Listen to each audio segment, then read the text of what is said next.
Welcome to the Project Endure podcast, the place where we talk about life, endurance, persistence, perspective, and so much more. I'm Joe Rinaldi, and I'll be your host. Let's jump in. Before we get started, let me thank you for being here. The stories on this podcast are meant to let you know that you're not alone in what you're going through and that we can all find strength in struggle with the right perspective. If you've been enjoying the podcast, let me ask that you leave a review on your platform of choice to help us grow so that we can continue to make the world a better place, one conversation at a time. Now, let's get to the episode.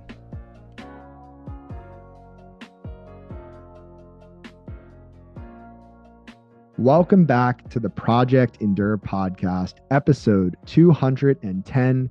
We have myself, Joe Rinaldi, and in the great state of New Jersey, we have a very, very, very special guest, Matt Fumo. Matt, how are you? I'm good. Really good. I am also really good, and I've been really looking forward to this conversation. For a little bit of context for people listening, you and I met in person for the first time at the 2026 Project Endure event here in Philadelphia. And through that event, and then after the event, I started to learn a little bit more about your story through social media and actually through some of the people that you interacted with at the event who know me. And a couple people said, "Hey, you've got to talk to this guy, Matt." And once I looked into your story, I understood why. I'm excited to break that down. But before I say anything else, if you had to introduce yourself to people listening who might not know who you are, how would you do that?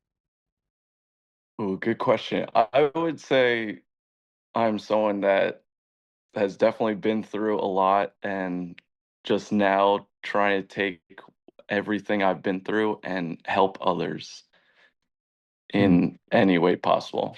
So I would also say that I was paralyzed 9 years ago, and it's been a journey, and that's something that's always in the back of my head because it affects my day to day. And now I'm using that strength to help others. I love that. And it's interesting. This is an audio podcast. So for people who are listening, they can't see you and me, and they didn't meet you. Maybe they did at the Project Endure event, but from just a brief interaction and watching you go about the day, that 9 years ago paralysis that you mentioned, that's not something I would have ever guessed that you Yeah. went through just, watching you move about. And so we'll dive in because I would imagine in some way, shape, or form, this first question will lead us more into that story. But when you look back at your life to this point, what's the hardest thing that you've ever had to handle that you did not get to choose for yourself? Absolutely becoming paralyzed. The I mean, I should probably go into the story itself where I was just with friends jumping into the water in a spot that we always do under a bridge. And so we were on a platform and a friend came on a jet ski.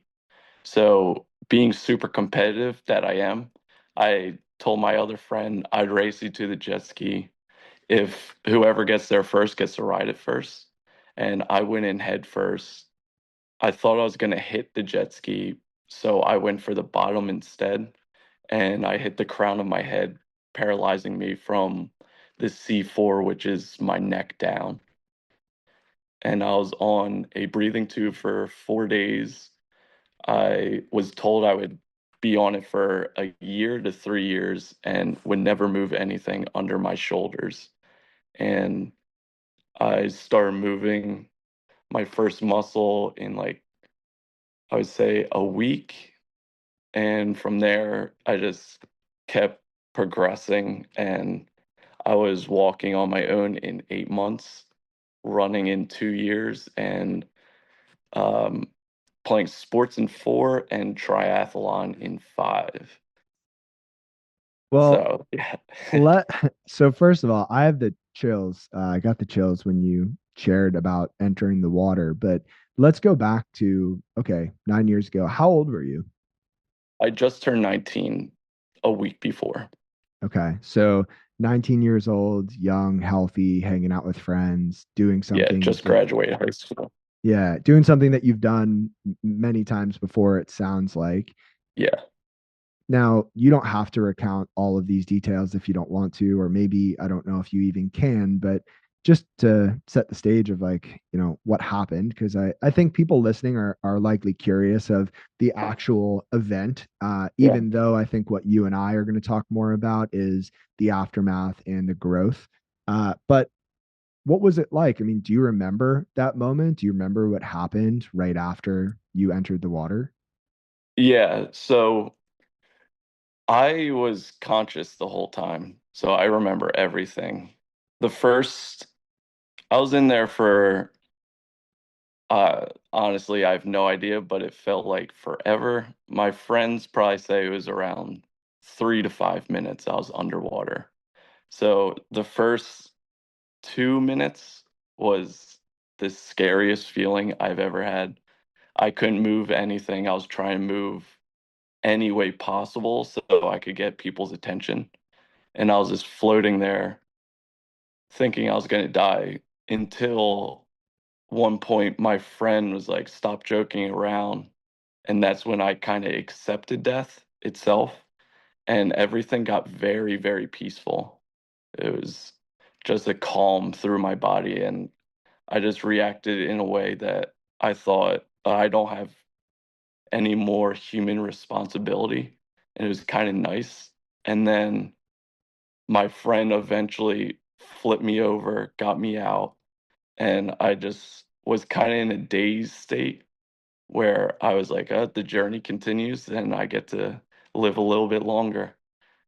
And that was what kind of kept me going, even though I was saying to myself, I ruined my life and I want to see my mom and then tell my friends I love them. And my mom eventually came to the beach when I was just floating at shore because there happened to be a nurse on the beach. And she told us, float me at the shore, do not put him on the beach itself so that he could stabilize his spine better until the ambulance came. So my mom actually got there before them. And I said, I love you. And then they put me in the ambulance. And from there, they put me under a ton of drugs. And I don't remember the next, I think, 3 days. Yeah. Goodness. Man, and so you were able to talk and communicate once you were, face up in the water, it sounds like. Yeah. What were what was the scene? I mean, what were your friends doing? What were you trying to communicate? I mean, do you remember that? Not so much. I do remember just going back and forth saying I ruined my life many times, even though turns out wasn't true, which is nice. But yeah, I remember saying that a lot. And then where's my mom and where's my girlfriend at the time? Mm. And that was the two things. But the I those two things I remember very specifically because it just felt like there's like a big wave of love, even though I was going through the worst possible situation. Wow.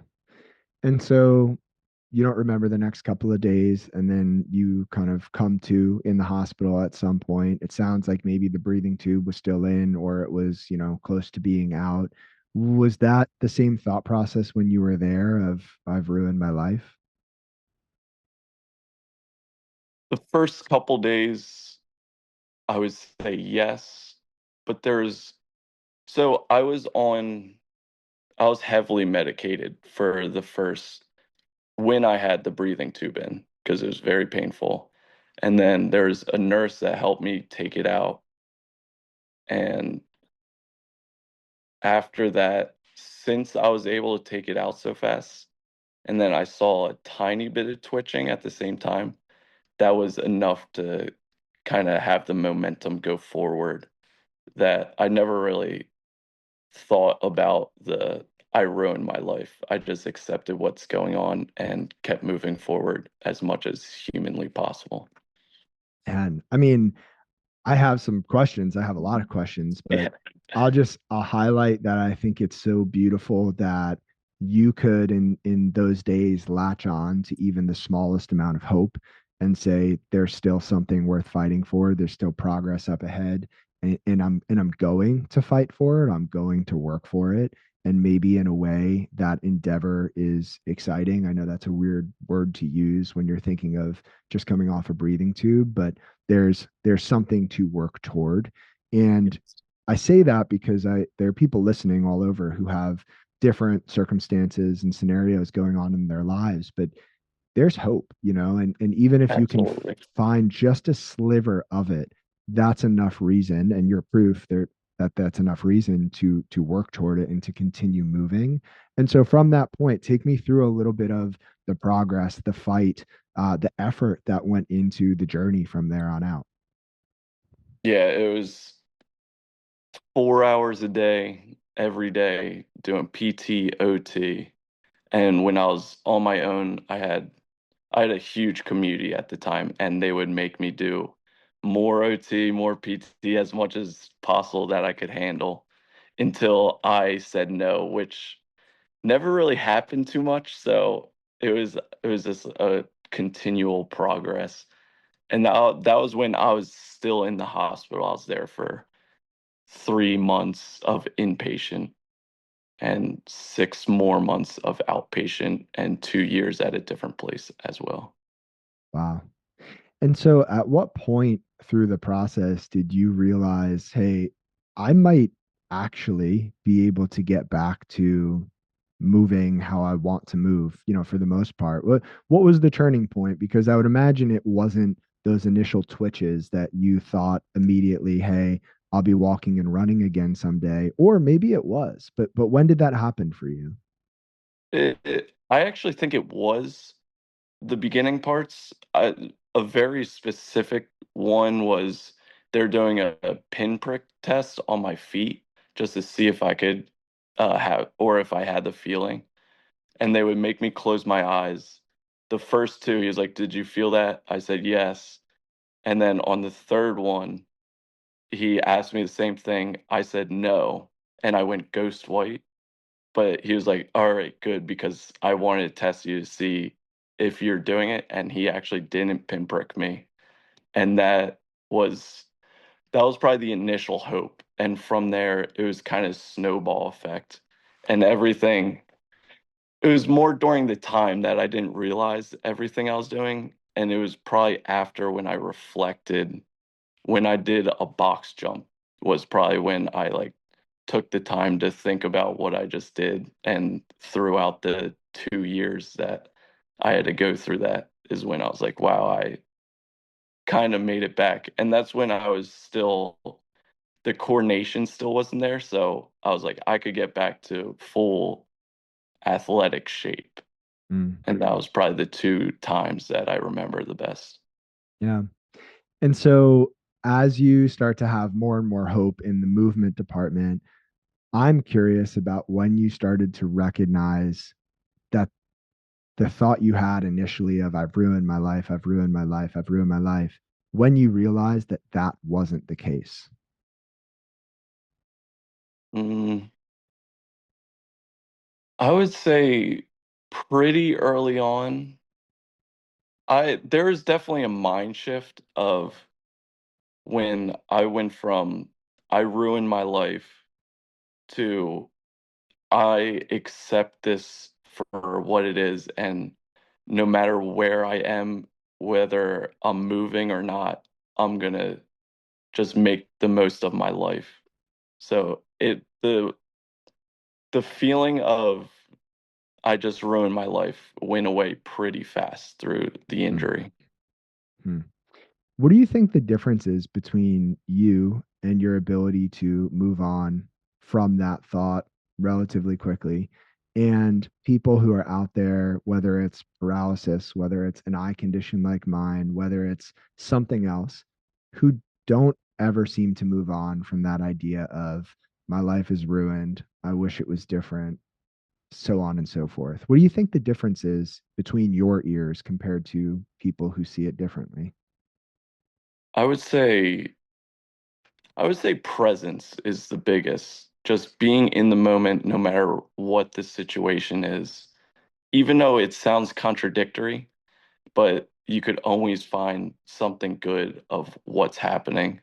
Like I had a lot of people in my corner during that time. I had visitors every single day, and I could just remember even laughing in the hospital with my brother or sister or friend's family, and just being able to go past it. I think it was also I played a lot of sports when I was younger, and I was a pitcher in baseball.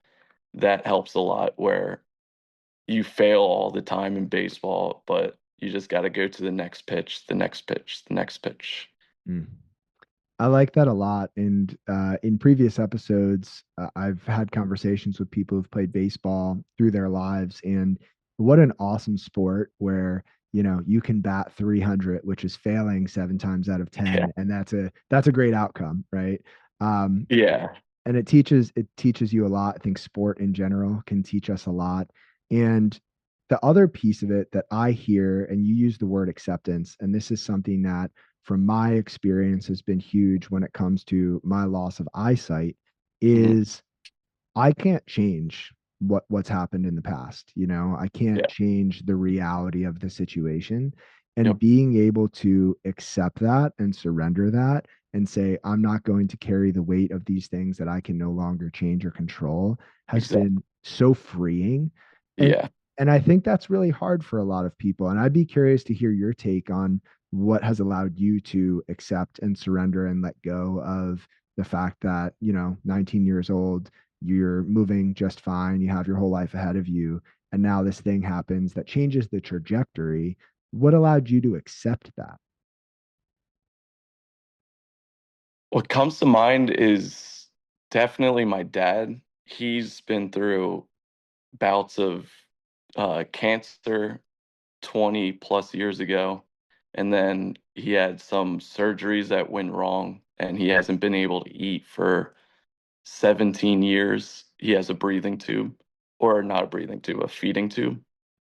And so just like having the conversations with him in the hospital, and he was also my coach throughout my whole life, those deep conversations with him of you're just in a survival mode and you just gotta kind of make your way not really out, just like you gotta figure out what's the good in life and gotta figure out where you could go from where you are now. Mm. You saw this and heard me talk about it at the event, but in high school I had started a club called Life's Not Fair. And I Yeah. think I think hearing your story, it's very clear that you would have many reasons between your dad, your injury, and I'm sure many other things that we're not going to have time to talk about, to Yeah. just say, life's not fair. I'm upset. I'm frustrated. This isn't cool, but you're choosing and you've chosen over time to not see it that way and to find the good and see the good. And I think it's a powerful example of, right, your dad has, in it sounds like, many ways inspired you and encouraged you to see life that way, to move on, to Absolutely. to and you are doing the same thing for other people now. And I think that's one of the gifts that comes with struggle and suffering is you now automatically have this, I'll say it in air quotes, like a platform, but you Yeah. have this thing to stand on where people could look at you and say, man, he's had it so tough and yet he's so positive, or he had so many reasons to just stop or give up, but he keeps going. And I think that really holds a lot of weight for people who witness that. And it's funny because at the event, I don't know if you remember this, but the person you did the eye contact exercise with, Yeah. she's a client of mine. And we talked the week after the event.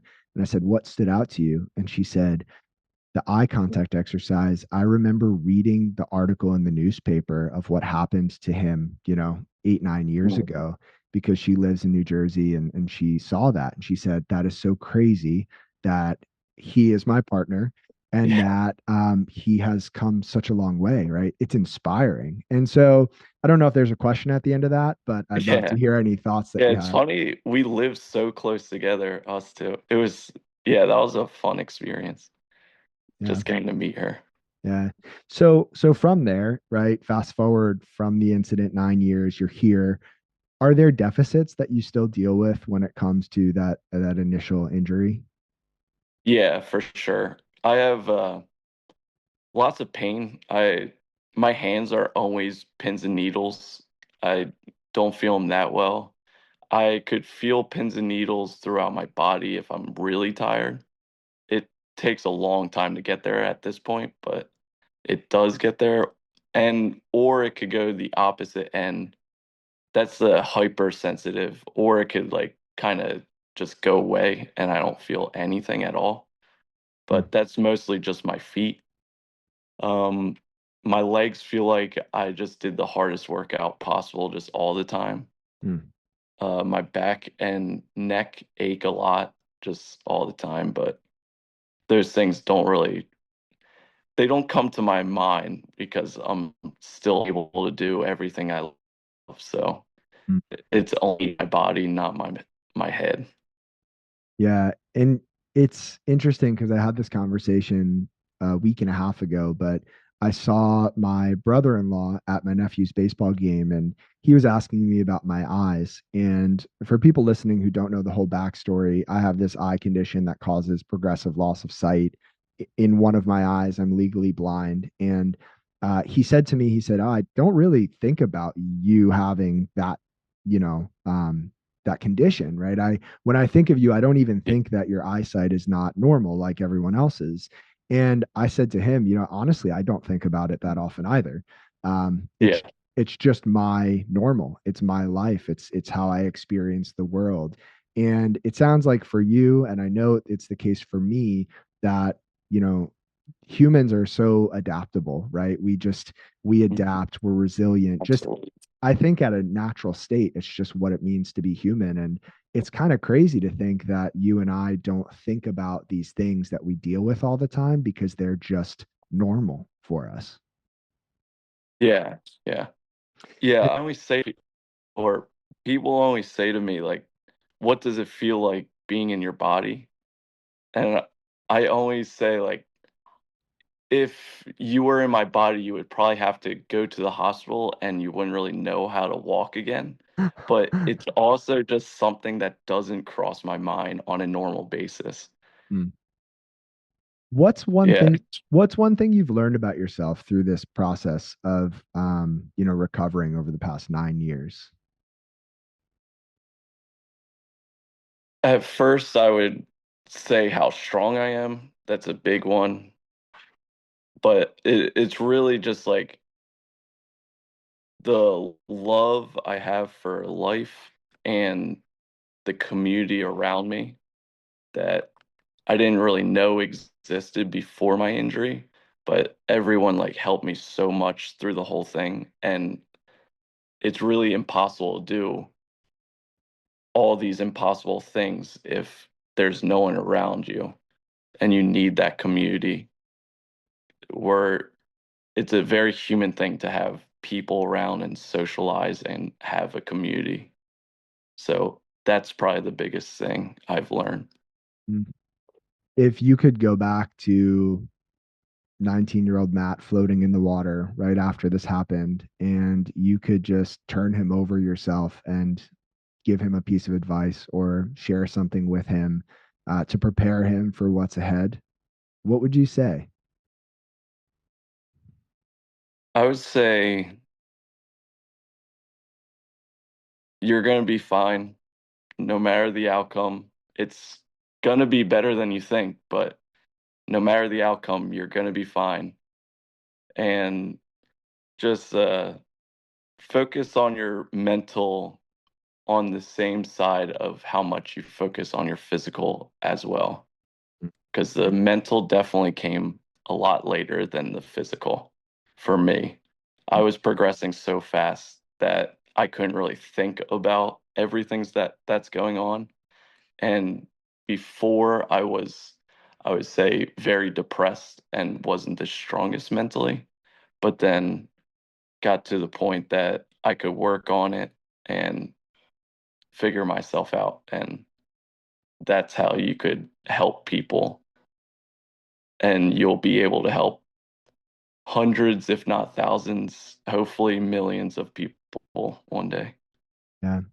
Now, before we move on to the next big question, I'm going to ask a smaller question that if somebody just tuned into this podcast, they have no context for what Project Endure is, they have no idea who you are or who I am, but they know about what happened 9 years ago, and they heard this question, they would think that's a ridiculous question. Mm. But is your life better because of all of this? Absolutely. 100%. Yeah. Yeah, there's definitely not a day, not even a second that goes by that I think the other way around. Wow. That's really cool. I knew that would be your answer just based Yeah, off of the person you are, but yeah, it's hard to see that when something first happens. And I absolutely. think I hope this is an encouragement to someone out there who's going through something hard that's new. Their life is feeling disrupted. But there's a quote from Mikhail Lermontov who said, "Many a calm river begins as a turbulent waterfall, yet none hurtles and foams all the way to the sea."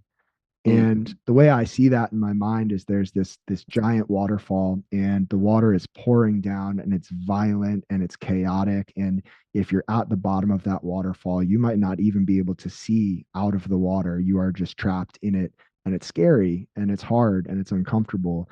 Yet, if you move away from the base of the waterfall, eventually the water gets calm and yeah. eventually you find a path. And I think time is a really big factor in that for a lot of people. And I would also say encouragement from community, from loved ones, from examples of other people who have been down similar paths before can be super helpful. And that's what I hope conversations like this do for other people. And so the next question I'll ask you along similar lines is when you look back at your life to this point, what's the hardest thing you've ever done on purpose? And why did you do that thing? Mm.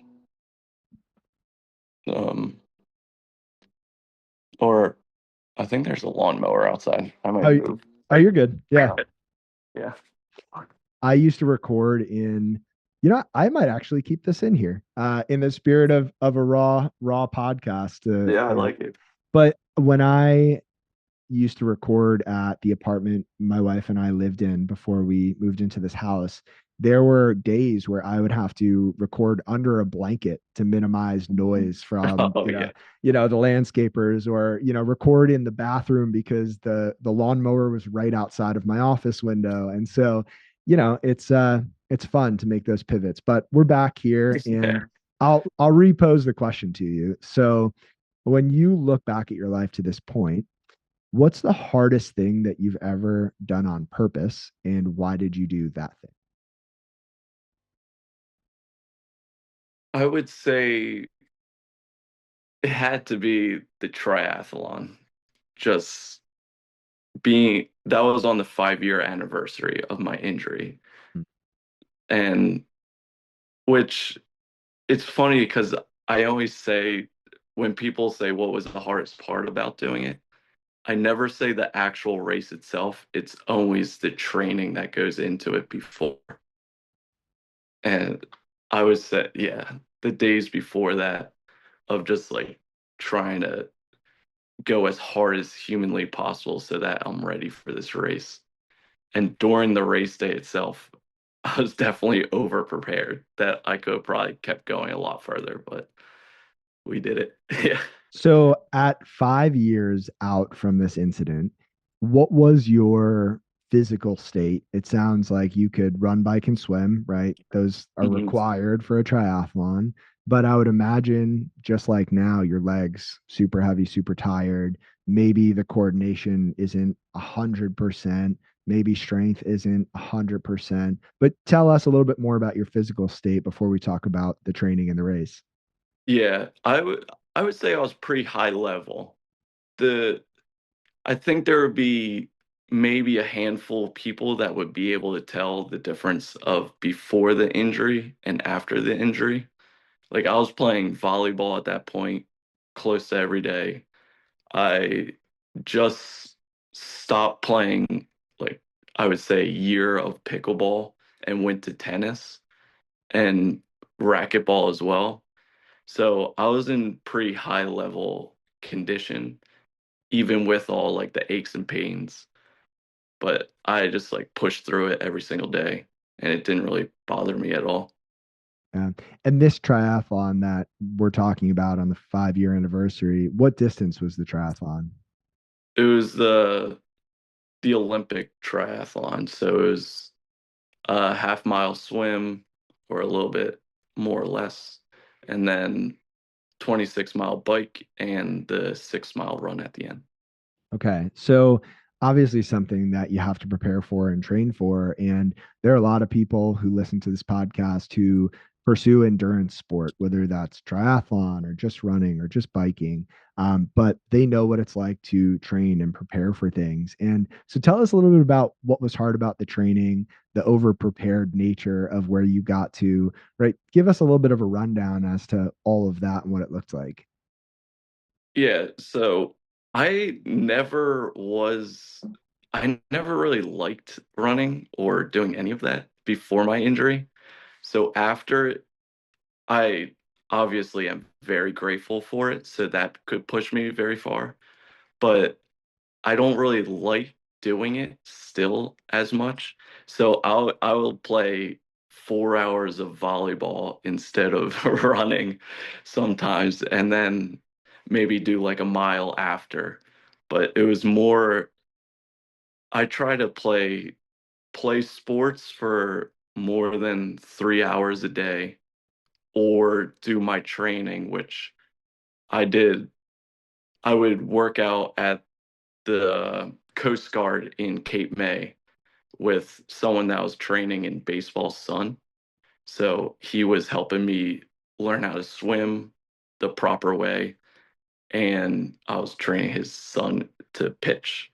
So it was those hard days of being in the water at the Coast Guard with the most intense workouts possible that were definitely the hardest through it. Mm. What kept you going through all of the training and the racing? I guess, in addition to the fact that you could do it and there was gratitude there, what else led you to pursue the triathlon? It was very little to do with me and more to do with the people that couldn't walk. I would say it's very easy to stop feeling the motivation for yourself. So I always looked outwards and I looked for the people that couldn't walk themselves, couldn't run themselves, which are at the same time I was studying to be a certified personal trainer and to work at the paralysis recovery center I was at, Project Walk, that I work at now. So I would always think about those clients and those people there. I love that. And I think it's a great reminder for all of us that internal drive and motivation, thinking about ourselves, can only get us so far. And there's a reality that life is so much bigger than us. It really Yeah. is. And if you can find a meaning or a why that is bigger than just you, it can take you a lot further than almost anything else. And this will blend well into one thing I want to ask you about and hear you share a bit about, which is unbroken motion. And I don't want to share anything that's not, your words on this. So, what is unbroken motion? Unbroken Motion is the nonprofit I found with my brother, sister, my aunt, and a few other people that are great that I thought should be on my board that have been through everything with me. And so we have a nonprofit to raise money for people with paralysis and make them feel part of a bigger community as well with going to events like a Phillies game or even like a concert of sorts, and also just raising money for them to go to non-insurance based activity centers like Project Walk. What's been the hardest part about building that for you?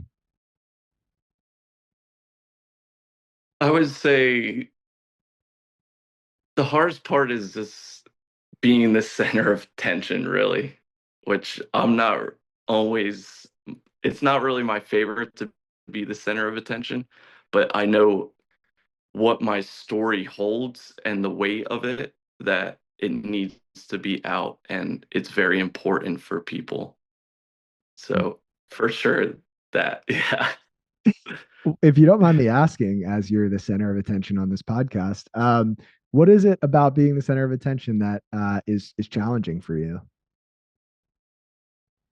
Just putting myself out there. I would say the I never really think about the things I've done for myself that I am very grateful for, but it's never like, oh, this is so crazy that I did. It's always like, oh, that was just a thing I did, even though it seems like the craziest thing ever, even to me. Hmm. So on the last podcast episode, episode 209, Shannon Campbell, she said something to me that really resonated that I had not thought about in my entire life. And I can't remember in this moment if it was on the podcast or after the podcast, but the idea was it can be hard to stop and celebrate wins or victories or accomplishments, how far we've come. Mhm. That's something that her and I shared. It sounds like maybe that's something you resonate with as well. It can be hard to look back and say, man, I'm really proud of like how hard I worked. Like I overcame that massive thing. This feels really good. And for her, and again, this resonates with me, it was almost like in her mind, she had already done it. Yeah. When you had that first muscle twitch, I'm sure there was a version of you in your mind that already was walking and running and jumping and doing all those things. And Oh, yeah. so, yeah, when you got there, it wasn't that much of a surprise. It wasn't like, oh, this new milestone that like, man, I need to like really reflect and celebrate all of this because in your mind, I'm sure thousands, if not millions of times, consciously or subconsciously, you had already seen that person. And you're like, oh, Yeah. I'm just here. And it sounds like that resonates, but tell me more maybe about that. I'm curious. Yeah. Yeah, that's a really good way of putting it. I, how do I word this? Yeah, I never really thought it was that crazy in the time period, even when people were like, oh, you're never going to be able to do that, or like, you got to set your bar a little bit lower. And in my head, I never really listened to that, where I was like, I'll just do me, and wherever I get to, I get to. And in my head, it's always like this grand, almost fantasy like of where I want to be. Mm, And I always feel like if you think that way and that high, that you will be able to reach it if it just stays in your mind and you keep pushing at it. The levee will eventually break and you could get there. mm. I like that a lot. There's a book that I read a while back, and one of the phrases that stood with me was dream a little before you think. Yeah. And I think it's easy for me, and I'm sure a lot of people, to just be logical, to be realistic, to think and say, hey, that's going to be really hard to get to that point, or it's going to take a lot of work, or it's maybe a bit unrealistic for me to expect that. But I think we should dream a little before we think sometimes. And like you said, if you hold that vision, that version in your mind, and you don't let go of that, and you consistently work toward that, eventually the levee breaks. I really like that. Yeah. Yeah. I definitely feel premeditation is an underrated either task or whatever you would want to call it, but it's very important to do anything. So I would even say like a skill, Yeah. Yeah. premeditation. Now, for people listening who are like premeditation, like what is he talking about? What do you mean by that? Premeditation, I would say, is the thought of doing things, or you could even write it down. Any kind of goal that you want, you got to think about in great detail of where you want to be in the future or what you want to do. Hmm.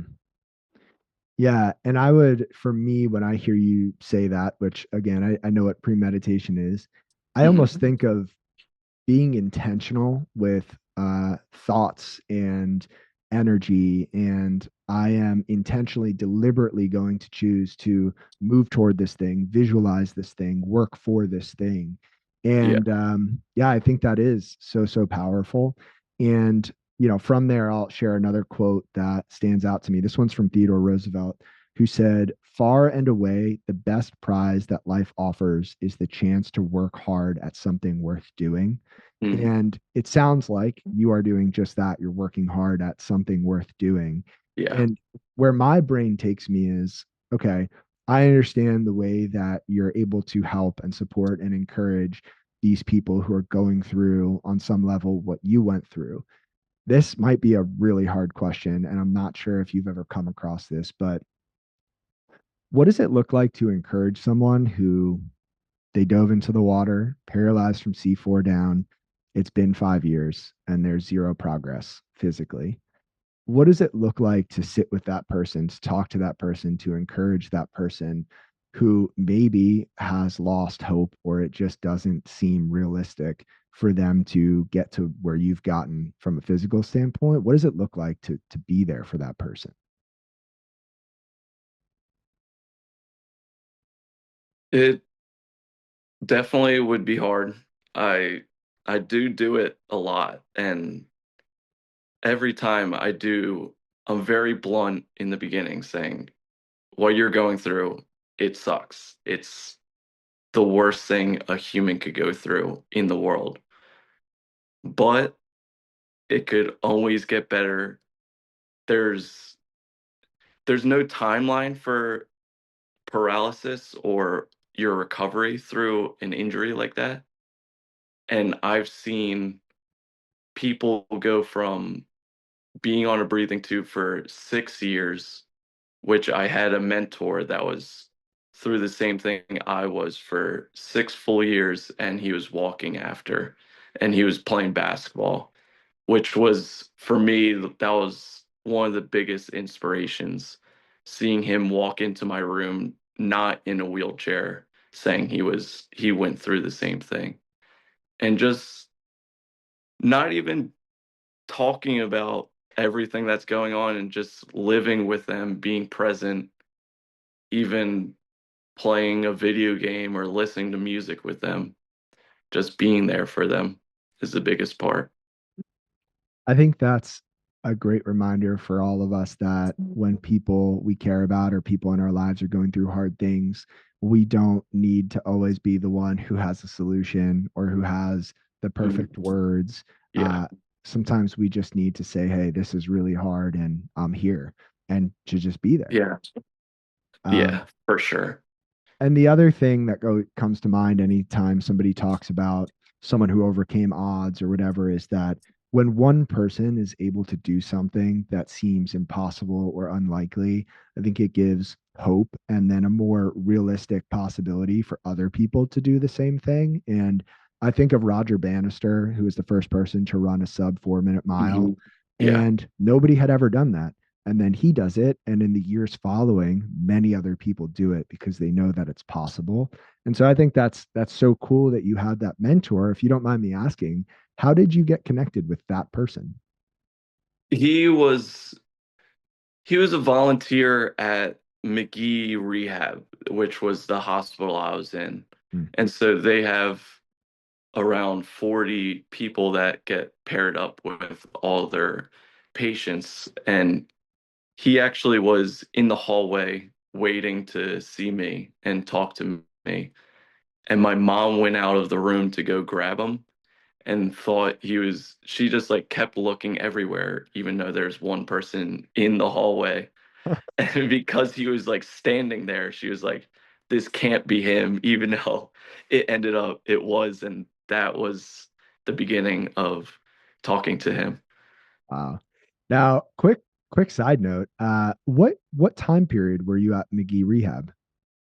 That was the after the first 2 weeks. So the first 2 weeks I was in Atlantic Care in Atlantic City. And then they took me through the ambulance to Center City at McGee for 3 months after that. So would this be 2017? Yeah, yeah.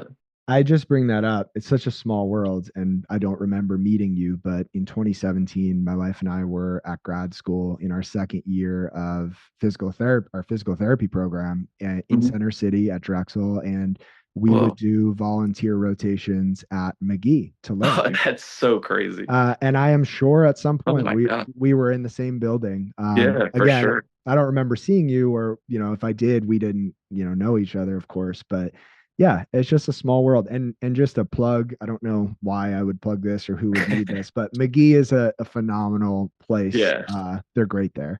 Yeah, best in the world, I would say. Yeah, I I actually had someone recently close to me that was paralyzed, and I told him and his family to go there. They're the best. They will figure it out with you. yeah, And yeah. then from there, I'll also help you with going to Project Walk and their outpatient and everything after. So cool. So, all right, to transition a little bit, right? This is the Project Endure podcast, and that word endure or endurance means different things to different people. When you hear that word endure, what does that mean to you? I would say just keep moving forward in just hell, basically. Just being able to put yourself through hard things or involuntarily going through hard things and moving forward. Just no matter what, if you have to crawl, walk, or run, just keep moving forward. Hmm. In your version of endurance, and this isn't something I've asked anybody else in this part of the podcast, but I am curious, is it does stopping and resting and maybe even taking a few steps back, whether it's on purpose or not on purpose, could that fall into the greater picture of what endurance is to you based on your rehab journey? Yeah, for sure. I've had times that I've definitely pushed myself too hard and I'll physically get sick. I would have a fever or any kind of sickness. It usually comes very close after it.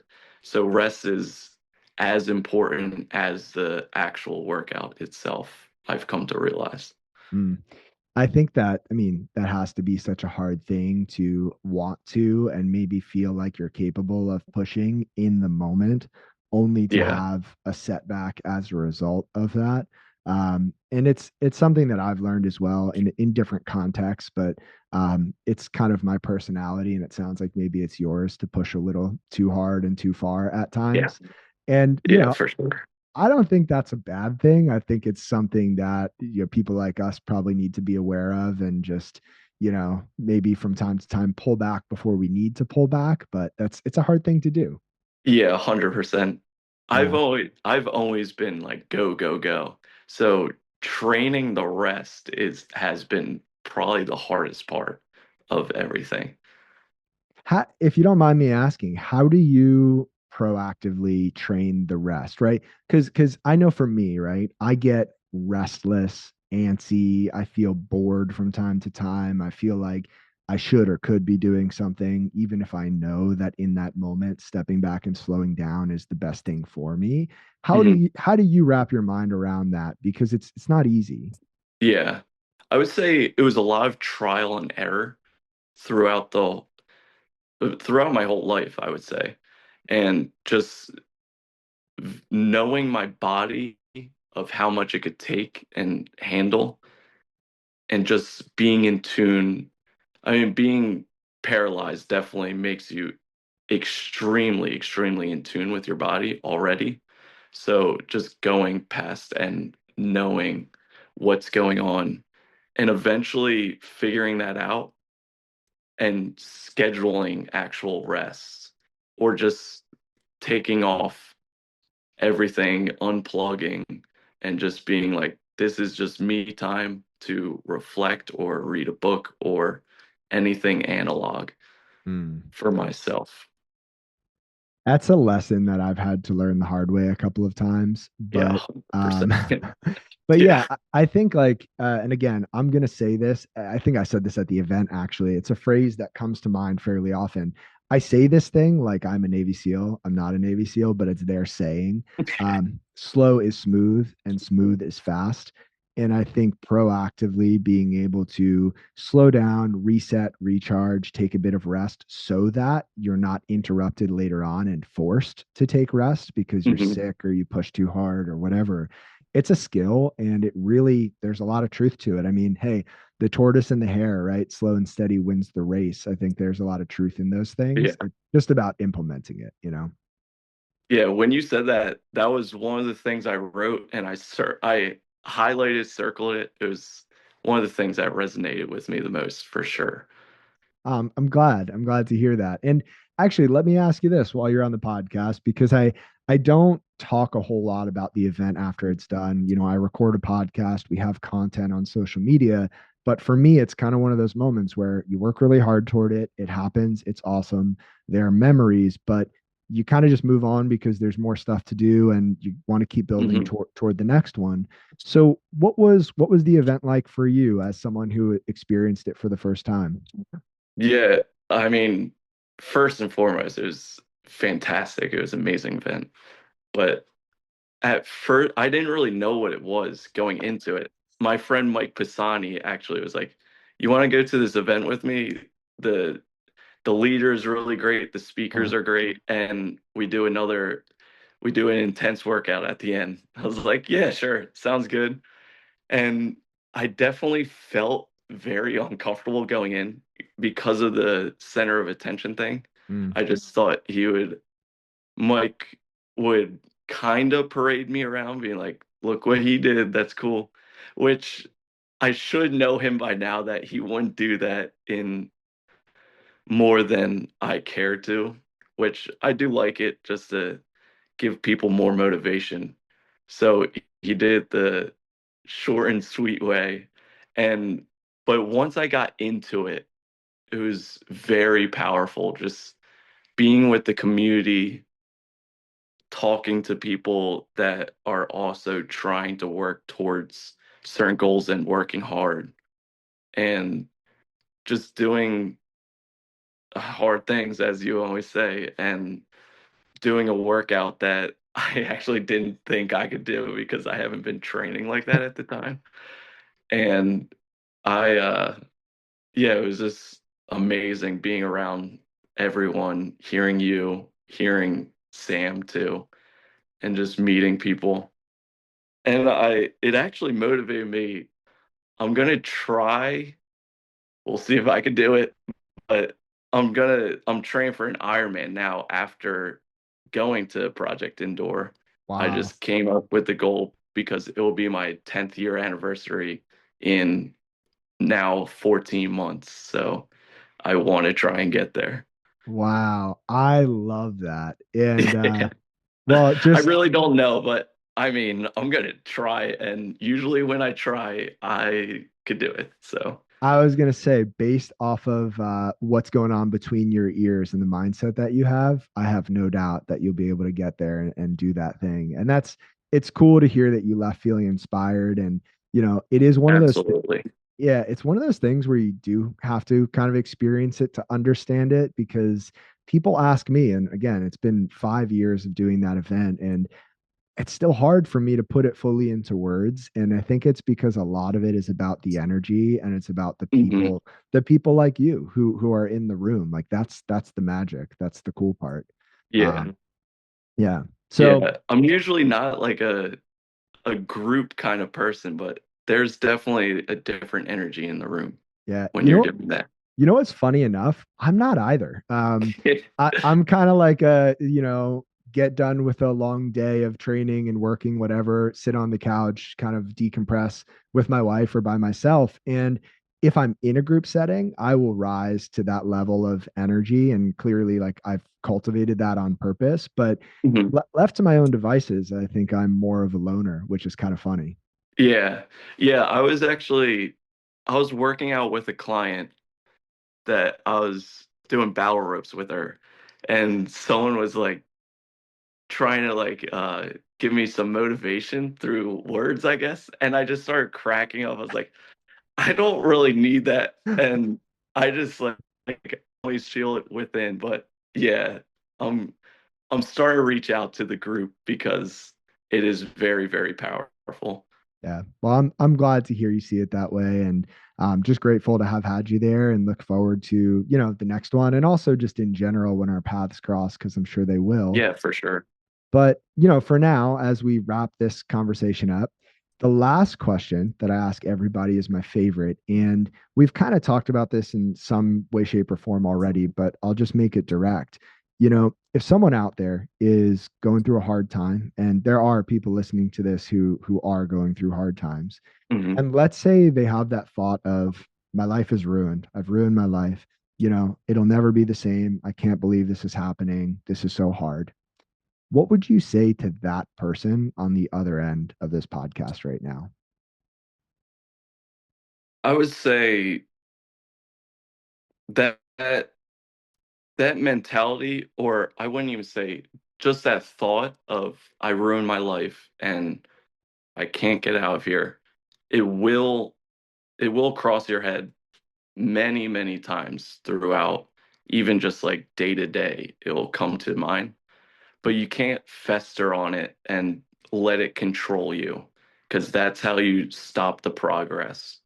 Is when you lose hope, is when you give up on yourself and you actually can't do anything.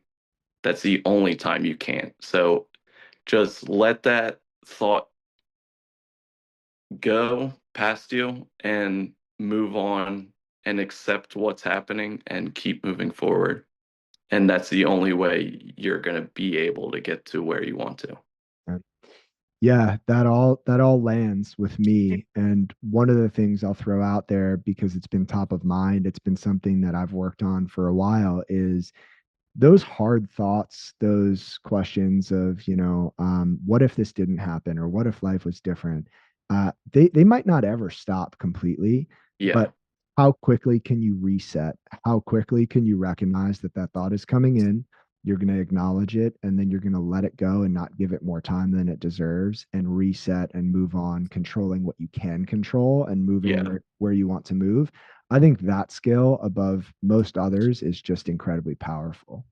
Yeah. You're not going to have positive thoughts all the time. It's just you want to magnify the positive thoughts and let the negative ones go by. So there's so much to take away from our conversation. Even for me, listening to this and listening to you, I feel like, one, I'm inspired, but two, there's a lot of tangible stuff that you've said, that we've talked about, and I hope people Hmm. feel the same. If they do and they want to see what you're up to, follow along with Unbroken Motion. If they want to reach out and say thank you, where's the best place for people to do that?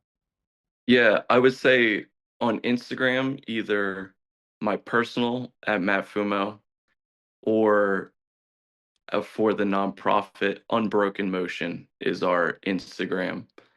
Right now, I'm only on Instagram, and also at www.unbrokenmotion.org is where you could go and see what we do for the nonprofit. And if you want, you could donate as well there. I will 100% link all of that below. I personally would love to support. And if there's anything that I could ever do, Matt, please let me know. And for now, just know that you've done more for me and for people listening than maybe you realize. And I'm Well, just thank you. really grateful for this conversation. So thank you. Yeah, I am too. Yeah, anything you need as well. I'm here. Yeah, now I get to call you my friend. That's awesome. So That thank you. that is awesome, Matt. Thank you, man. If you enjoyed this episode of the Project Indoor podcast, go ahead and subscribe, leave a review on your platform of choice, and share this episode with a friend. It helps us get more conversations like this out to more people like you. We appreciate you, and we'll talk to you next time. And one more thing. If you're looking for a community of people all striving to be better together, check out the Project Indoor Hard Things Club. The link is in the description below. we'd love to have you.